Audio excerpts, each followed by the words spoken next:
Hello guys, good afternoon. தாளிச்ச தயிர் ஈஸியாக எப்படி பண்ணுறதுன்னு பார்க்கலாம். அதுக்கு 5-6 சின்ன வெங்காயம் எடுத்து இடிச்சுக்கிறணும். காரத்துக்கு தேவையான பச்சை மிளகாய் எடுத்துக்கலாம். நான் ஒன்று எடுத்துருக்கிறேன். ஒன்று எடுத்து அதை ஸ்லிட் போட்டு அதை 4 கட் பண்ணி அதை ஒன்று வச்சுருக்கிறேன். அதுக்கப்புறம் மிளகாய் பொடி, மஞ்சள் தூள் அதுவும் வச்சுக்கணும். ஒரு கடாயில் எண்ணெய் போட்டு எண்ணெய் சூடானதும் கடுகு, சீரகம், நல்லா இடித்து வச்சுருக்கிற சின்ன வெங்காயம், பச்சை மிளகாய் எல்லாம் போட்டு நல்லா எண்ணெயில் ஃப்ரை பண்ணணும்.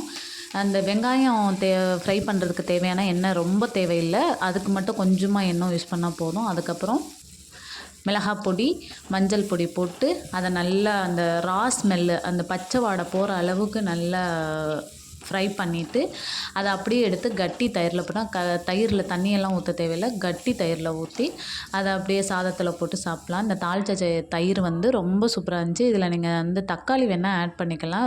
ரொம்ப டேஸ்ட்டாக இருக்கும். ரொம்ப ஈஸியான மெத்தடு. உரப்பு உங்களுக்கு எவ்வளோ உரப்பு தேவையோ அதுக்கு தேவையான பச்சை மிளகாய் ஆட் பண்ணிக்கலாம். மிளகாய் பொடியும் போட்டுக்கலாம். Please try at your house. Thank you guys.